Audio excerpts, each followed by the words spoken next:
ಹರ ಹರ ಶ್ರೀ ಚನ್ನ ಸೋಮೇಶ್ವರ.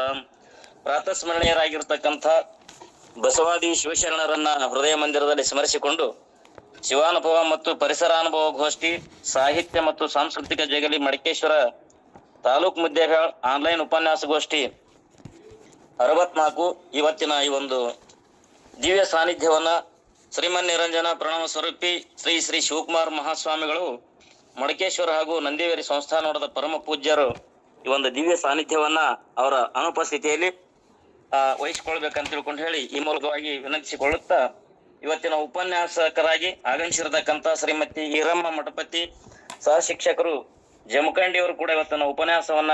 ನಾನು 2ನೇ ತರಗತಿಯಲ್ಲಿ ಓದುತ್ತಿದ್ದೇನೆ.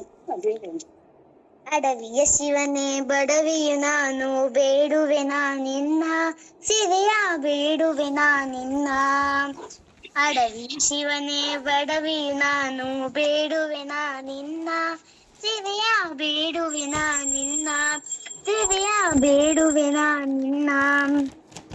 ಭಕ್ತಿ ಸಿರಿಯನ್ನು ನಿನ್ನ ಜ್ಞಾನದ ಸಿರಿಯನ್ನು, ಭಕ್ತಿಯ ಸಿರಿಯನ್ನು ನಿನ್ನ ಜ್ಞಾನದ ಸಿರಿಯನ್ನು ಪೂಜಿಸುವ ಸಿರಿಯ ಆರಾಧಿಸುವ ಸಿರಿಯ ಪೂಜಿಸುವ ಸಿರಿಯ ಆರಾಧಿಸುವ ಸಿರಿಯ. ಅಡವಿಯ ಶಿವನೇ ಬಡವಿಯು ನಾನು ಬೇಡುವೆ ನಿನ್ನ ಸಿರಿಯ ಬೇಡುವೆ ನಿನ್ನ ಸಿರಿಯ ಬೇಡುವೆ ನಿನ್ನ. ನಿನ್ನ ಭಜನೆಯು ಮಾಡುತ್ತ ನನ್ನೇ ಮರೆಯುವ ಸಿರಿಯನ್ನು, ನಿನ್ನ ಭಜನೆಯು ಮಾಡುತ್ತ ನನ್ನೇ ಮರೆಯುವ ಸಿರಿಯನ್ನು, ನನ್ನೇ ಮರೆತು ನಿನ್ನಲ್ಲಿ ಒಂದಾಗುವ ಸಿರಿಯನ್ನು, ನನ್ನೇ ಮರೆತು ನಿನ್ನಲ್ಲಿ ಒಂದಾಗುವ ಸಿರಿಯನ್ನು. ಅಡವಿಯ ಶಿವನೇ ಬಡವಿಯು ನಾನು ಬೇಡುವೆ ನಿನ್ನ ಸಿರಿಯ ಬೇಡುವೆ ನಿನ್ನ ಸಿರಿಯ ಬೇಡುವೆ ನಿನ್ನ. ನಿಸ್ವಾರ್ಥದ ಸಿರಿಯನ್ನು ನಿತ್ಯಾನಂದದ ಸಿರಿಯನ್ನು, ನಿಸ್ವಾರ್ಥದ ಸಿರಿಯನ್ನು ನಿತ್ಯಾನಂದದ ಸಿರಿಯನ್ನು, ನಿತ್ಯವು ನಿನ್ನ ಸೇವೆಯನ್ನು ಮಾಡುವ ಸಿರಿಯನ್ನು, ನಿತ್ಯವು ನಿನ್ನ ಸೇವೆಯನ್ನು ಮಾಡುವ ಸಿರಿಯನ್ನು. ಅಡವಿಯ ಶಿವನೇ ಬಡವಿಯು ನಾನು ಬೇಡುವೆ ನಿನ್ನ ಸಿರಿಯ ಬೇಡುವೆ ನಿನ್ನ ಸಿರಿಯ ಬೇಡುವೆ ನಿನ್ನ. ಜ್ಞಾನದ ಸಿರಿಯನ್ನು ವೈರಾಗ್ಯದ ಸಿರಿಯನ್ನು, ಜ್ಞಾನದ ಸಿರಿಯನ್ನು ವೈರಾಗ್ಯದ ಸಿರಿಯನ್ನು, ಗುರುದೇವ ನುಡಿದಂತೆ ನಡೆಯುವ ಸಿರಿಯನ್ನು, ಗುರುದೇವ ನುಡಿದಂತೆ ನಡೆಯುವ ಸಿರಿಯನ್ನು. ಅಡವಿಯ ಶಿವನೇ ಬಡವಿಯು ನಾನು ಬೇಡುವೆ ನಿನ್ನ ಸಿರಿಯ ಬೇಡುವೆ ನಿನ್ನ ಸಿರಿಯ ಬೇಡುವೆ ನಿನ್ನ. ಧನ್ಯವಾದಗಳು.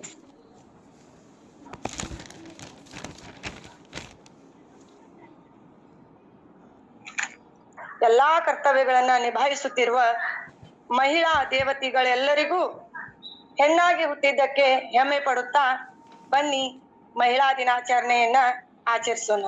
ಅದು ಮಾರ್ಚ್ 8. ಈ ಮಾರ್ಚ್ 8 ಅನ್ನುವಂಥದ್ದು ಯಾಕೆ ಬಂತಪ್ಪ, ಮಾರ್ಚ್ 8 ಯಾಕೆ ಆಯ್ಕೆ ಮಾಡ್ಕೊಂಡ್ರು ಅನ್ನುವಂಥದ್ದನ್ನ ಸ್ವಲ್ಪ ನಾವು ಹಿಂದಕ್ಕೆ ಹೋಗಿ ನೋಡ್ಬೇಕಾದ್ರ, ಉತ್ತರ ಅಮೆರಿಕ ಮತ್ತು ಯುರೋಪ್ ರಾಷ್ಟ್ರಗಳಲ್ಲಿ ಕೂಲಿ ಕಾರ್ಮಿಕ ಮಹಿಳೆಯರು ತಮ್ಮ ಒಂದು ಹಕ್ಕಿಗಾಗಿ ಬಂಡೆದ್ದಿದ್ರು. ಆ ಒಂದು ಕಾರಣದಿಂದ ಬಂಡದ್ದು ಆ ಇದ್ರೊಳಗ ಅವರು ಯಶಸ್ವಿ ಆಗ್ತಾರೆ. ಯಶಸ್ವಿ ಆದ ನಂತರ ಅದು ಏನಾಗ್ತೈತಿ, ಎಲ್ಲಾ ಜಗತ್ತಿನೊಳಗಿರುವಂತ ಎಲ್ಲಾ ರಾಷ್ಟ್ರಗಳಿಗೂ ಗೊತ್ತಾಗಿ ಬರ್ಬರ್ತಾ ಅದೊಂದು ಇನ್ಸ್ಪಿರೇಷನ್ ಆಗ್ತೈತಿ. ಬರ್ಬರ್ತಾ ಎಲ್ಲಾ ಮಹಿಳೆಯರು ತಮ್ಮ ಹಕ್ಕಿಗಾಗಿ ಹೋರಾಡಕ ಮುಂದೆ ಬರ್ತಾರೆ. ಮುಂದೆ ಬರಕ ಅದೊಂದು ಪ್ರೇರಣೆ ಆಗ್ತೈತಿ ಅವ್ರಿಗೆ. ಪ್ರೇರಣೆ ಆದ್ಮ್ಯಾಗ 1975 ಅಂದ್ರೆ ನಮ್ಗ ಸ್ವಾತಂತ್ರ್ಯ 1947 ನಮಗ್ ಸ್ವಾತಂತ್ರ್ಯ ಸಿಕ್ತು. 1975 ಮಾರ್ಚ್ 8 ಅಂತಾರಾಷ್ಟ್ರೀಯ ಮಹಿಳಾ ದಿನಾಚರಣೆಯನ್ನಾಗಿ ಘೋಷಣೆ ಮಾಡ್ತಾರೆ. ಅಂತಾರಾಷ್ಟ್ರೀಯ ಮಹಿಳಾ ದಿನಾಚರಣೆಯನ್ನಾಗಿ ಘೋಷಣೆ ಮಾಡಿದಾಗ ಅದೊಂದು ಆ ದಿವಸವನ್ನು ಏನ್ ಮಾಡ್ತಾರಪ್ಪ ಅಂದ್ರಿ, ಮಹಿಳೆಯ ದಿನಾಚರಣೆಯನ್ನಾಗಿ ಆಚರಣೆ ಮಾಡಾಕ ಆ ದಿನವನ್ನ ಮೀಸಲಾಗಿಡ್ತಾರ. ಆ ದಿವಸದಂದು ಏನ್ ಮಾಡ್ತಾರ, ಸಾಧನೆ ಮಾಡಿದಂತಹ ಮಹಿಳೆಯರಿಗೆ ಸನ್ಮಾನಿಸೋದ್ರ ಮೂಲಕ ಗೌರವವನ್ನ ತೋರಿಸಲು ವ್ಯಕ್ತಪಡಿಸ್ತಾರೆ.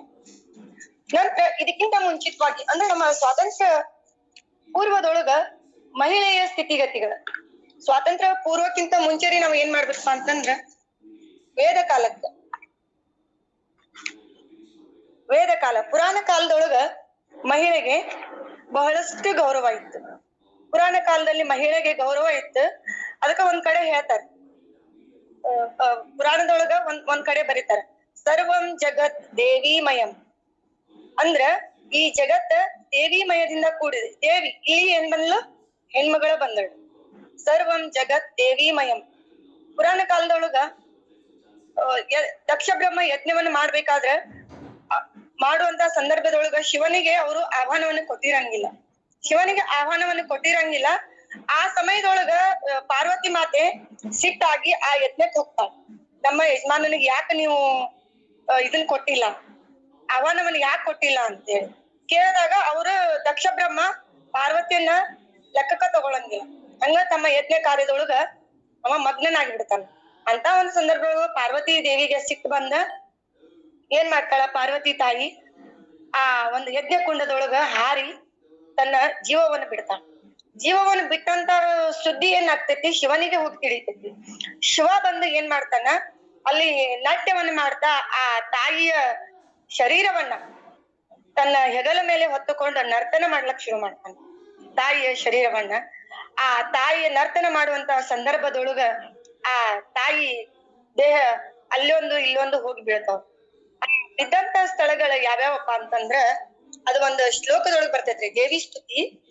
ಲಂಕಾಯಾಮ್ ಶಾಂಕರಿ ದೇವಿ ಕಾಮಾಕ್ಷಿ ಕಾಂಚಿಕಾಪುರಿ ಪ್ರಜ್ಞಮ್ನು ಶೃಂಗಳಾ ದೇವಿ ಚಾಮುಂಡಿ ಕ್ರೌಂಚಪಟ್ಟಣಿ ಆಲಂಪುರಿ ಜೋಗುಳಾಂಬ ಶ್ರೀಶೈಲೆ ಭ್ರಮರಾಂಬಿಕಾ ಉಜ್ಜಯಿನಂ ಮಹಾಂಕಾಳಿ ಮಾಹೂರೆ ಏಕವೀರಿಕಾ ಕೊಲ್ಲಾಪುರಿ ಮಹಾಲಕ್ಷ್ಮಿ ಪೀಠಿಕಾಯಂ ಪುರಹೋತಿಕಾ ಹರಿಕ್ಷೇತ್ರ ಕಾಮರೂಪಿಕಾ ಮಾಧವೈ ದ್ರಾಕ್ಷಾ ವಾಟಿಕಾ ಓಡಾನ್ಯಂ ಗಿರಿಜಾದೇವಿ ಗಯಾ ಮಂಗಳ ಗೌರಿಕಾ ಜ್ವಲಾಯಾಂ ವೈಷ್ಣೋದೇವಿ ಪ್ರಯಾಗೆ ಲಲಿತಾಂತದ ವಾರಣಾಶಾಂತು ವಿಶಾಲಾತು ಕಾಶ್ಮೀರೇತು ಸರಸ್ವತಿ ಏತೈ ಅಷ್ಟದಳ ಪೀಠಾನಿ ಸಾಯಂಕಾಲ ಪಠನ್ ನಿತ್ಯಂ ಸರ್ವಶತ್ರು ನಿವಾರಣಂ ಸರ್ವರೋಗ ಹರಂ ದೇವಿ ಸರ್ವಸಿದ್ಧಿ ಮಾಪ್ನುಯಾತ್ ಶಕ್ತಿ.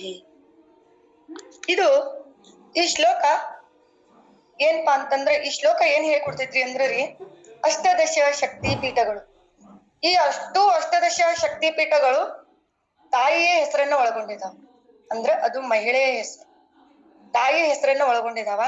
ಶ್ರೀಲಂಕಾ, ಕಂಚಿ, ಪ್ರದ್ಯುಮ್ನು, ಮೈಸೂರು, ಆಲಂಪುರಿ, ಶ್ರೀಶೈಲ, ಕೊಲ್ಲಾಪುರ, ನಾಂದೇಡ, ಉಜ್ಜಯಿನಿ, ಪಿಟ್ಟಾಪುರಂ, ಜಾಜಾಪುರ, ದ್ರಾಕ್ಷಾರಾಮಂ, ಗುವಾಹತಿ, ಪ್ರಯಾಗ, ಜ್ವಾಲಾ, ಗಯಾ, ವಾರಣಾಸಿ, ಕಾಶ್ಮೀರ. 18 ಶಕ್ತಿ ಸ್ಥಳಗಳದು. ಇವು ತಾಯಿವರಿ, ಇವು ಜಗನ್ಮಾತೆಯವರು. ಈ ಜಗನ್ಮಾತೆಯ ಆಜ್ಞೆಯಿಂದ ಬ್ರಹ್ಮ, ವಿಷ್ಣು, ಮಹೇಶ್ವರ ರೂಪುಗೊಂಡು ಬ್ರಹ್ಮ ಸೃಷ್ಟಿಕರ್ತ, ವಿಷ್ಣು ಸ್ಥಿತಿಕರ್ತ, ಶಿವ ಓಕೆ ಸರ್ ಹಾಕ್ತೇನೆ, ಶಿವ ಲಯಕರ್ತ. ಈ ರೀತಿಯಾಗಿ ತಾಯಿಯ ಒಂದು ಪ್ರೇರಣೆಯಿಂದ ಜಗತ್ತು ನಿರ್ಮಾಣವಾಗಿ, ತಾಯಿಯ ಪ್ರೇರಣೆಯಿಂದ ಈ ಜಗತ್ತು ನಡೆಯೋದಕ್ ಶುರುವಾಗಿದ್ರಿ. ಈ ಪುರಾಣ ಕಾಲದೊಳಗನ ತಾಯಿಗೆ ಅಷ್ಟು ಮಹತ್ವವನ್ನು ನೀಡಿದ್ದಾರೆ.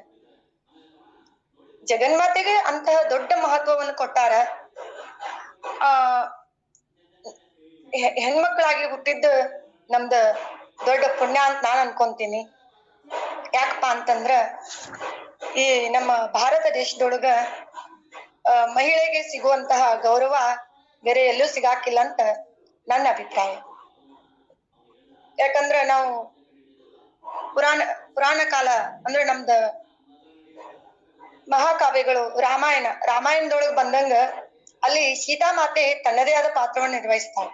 ಹಾಗೆ ಅದೇ ರೀತಿ ರಾವಣನ ಹೆಂಡತಿ ಮಂಡೋದರಿಯು ಕೂಡ ತನ್ನದೇ ಆಗಿರ್ತಕ್ಕಂತ ಗಂಡನ ಮೇಲಿರುವಂತಹ ಭಕ್ತಿ, ಅಕ್ಕಿ ಹೆಸರುವಾಸಿ. ಹಾಗೆಯೇ ರಾಮಾಯಣ ಮಹಾಭಾರತಕ್ಕೆ ಬಂದ್ರ ಇಲ್ಲಿಯೂ ಕೂಡ ಸ್ತ್ರೀ ಗಾಂಧಾರಿ ಗಂಡ ಕುರುಡ ಇದಾನಂತ ತಿಳ್ಕೊಂಡು ತಾನೂ ಕೂಡ ಗಂಡನಿಗೆ ಅನುಸಾರವಾಗಿ ನಡಿತಾಳ. ಕಣ್ಣಿಗೆ ಬಟ್ಟೆಯನ್ನು ಕಟ್ಕೋತಾಳ. ಆ ಕಣ್ಣಿಗೆ ಬಟ್ಟೆಯನ್ನ ಕಟ್ಕೊಂಡಿರ್ತಕ್ಕಂತಹ ಶಕ್ತಿ ಎಷ್ಟು ಅದ ಶಕ್ತಿ ಎಷ್ಟ ಆಗಿರ್ತೈತಪ್ಪ ಅಂತಂದ್ರ ಕಣ್ಣನ್ನ ತೆಗೆದಾಗ ಅದ ಯಾವ ರೀತಿ ಶಕ್ತಿ ಬಂದಿರ್ತೈತಿ ಅಂದ್ರ ಆಕಿ ಕಣ್ಣ ತೆಗೆದ್ರ ಯಾರನ್ನ ನೋಡ್ತಾಳ ಅವರು ವಜ್ರವಾಗಿ ಬಿಡ್ತಿದ್ರಂತ. ಅದೊಂದು ದೃಷ್ಟಾಂತ ಬೇರೆ ಬರ್ತೈತಿ. ಆಕಿ ವಜ್ರವಾಗಿ ಬಿಡ್ಬೇಕಾದ್ರೆ ನಾನ್ ನನ್ ಮಗನ ದುರ್ಯೋಧನನ ನೋಡ್ತೀನಿ ಅಂತೇಳಿ ಅದೊಂದು ಕತೆ ಬೇರೆ ಬರ್ತೈತಿ. ಆ ತರ ಒಂದು ಶಕ್ತಿಯನ್ನ ಪಡ್ಕೊಂಡಿರ್ತಾಳ ಗಾಂಧಾರಿ. ಕುಂತಿದೇವಿ ಸೂರ್ಯನನ್ನ ಆರಾಧನೆ ಮಾಡಿ ಕಿವಿಯ ಮುಖಾಂತರ ಕರ್ಣನನ್ನ ಪಡಿತಾಳ. ದ್ರೌಪದಿ ಮಹಾಸಾಧ್ವಿ ಅನಿಸ್ಕೊಂತಾಳ. ಇದೇ ರೀತಿ ಪುರಾಣ ಕಾಲದಲ್ಲಿ ಹೋದಾಗನು ಮಹಿಳೆ ತನ್ನದೇ ಆದಂತಹ ಸಾಧನೆಗಳನ್ನ ಮಾಡ್ಕೋತ ಬಂದಿದ್ದಾಳೆ. ಮುಂದೆ ನಾವೀಗ ಬರ್ಬರ್ತಾ ಸ್ವಾತಂತ್ರ್ಯ ಪೂರ್ವದೊಳಗ ಏನಾಗಿತ್ತಪ್ಪ ಅಂತಂದ್ರ ಪರಕೀಯರ ಒಂದು ದಾಳಿಗಳು ಬಹಳಷ್ಟು ನಡೀತಿದ್ದು. ಆ ನಡೆಯುವಂತ ಕಾರಣಕ್ಕೋಸ್ಕರ ಮಹಿಳೆಯ ಮೇಲೆ ದಬ್ಬಾಳಿಕೆ ಮಾಡ್ಬೇಕು, ದೌರ್ಜನ್ಯ ಮಾಡ್ಬೇಕು ಅಂತ ಹೇಳಿ ನಮಗ್ ಒಳಗ್ ಕೂರ್ಸಿದ್ದಿಲ್ರಿ ಅವ್ರು. ಪರಕೀಯರ ದಾಳಿಗಳು ಬಹಳಷ್ಟು ನಡೆಯೋದ್ರಿಂದ ಹೆಣ್ಮಕ್ಳು ಹೊರಗಡೆ ಹೋಗ್ಬಾರ್ದು ಅಂತ ನಮ್ಮನ್ನ ಏನ್ ಮಾಡ್ತಿದ್ರಪ್ಪ ಅಂತಂದ್ರ ಗಂಡ್ಮಕ್ಳು ನಮ್ಮನ್ನ ತಡಿತಿದ್ರು. ಒಳಗಡೆ ಇರ್ರಿ, ಹೆಣ್ಮಕ್ಳನ್ನ ರಕ್ಷಣೆ ಮಾಡೋ ಸಲುವಾಗಿ ನಮ್ಮನ್ನ ಒಳಗಡೆ ಇಟ್ಟಿದ್ರು. ಆಮೇಲೆ ಬರ್ಬರ್ತಾ ಏನಾಯ್ತು, ಹೆಣ್ಮಕ್ಳಿಗೆ ಸ್ವಲ್ಪ ಶಿಕ್ಷಣ ಕಲಿಯೋದಕ್ಕ ಸ್ವಲ್ಪ ಏನ್ ಮಾಡಿದ್ರಪ್ಪ ಅಂತಂದ್ರ ಅವಕಾಶಗಳು ಇರ್ಲಿಲ್ಲ. ಆ ಒಂದು ಸಂದರ್ಭದೊಳಗ ಅಕ್ಷರದ ಅವ್ವ ಸಾವಿತ್ರಿಬಾಯಿ ಫುಲೆ ಇವರು ಏನ್ ಮಾಡ್ತಾರ, ಜ್ಯೋತಿಬಾಯಿ ಫುಲೆಯವರ ಮಡದಿ ಸಾವಿತ್ರಿಬಾಯಿ ಫುಲೆಯವರು ಹೆಣ್ಣು ಮಕ್ಕಳಿಗೆ ಶಿಕ್ಷಣವನ್ನು ನೀಡಬೇಕು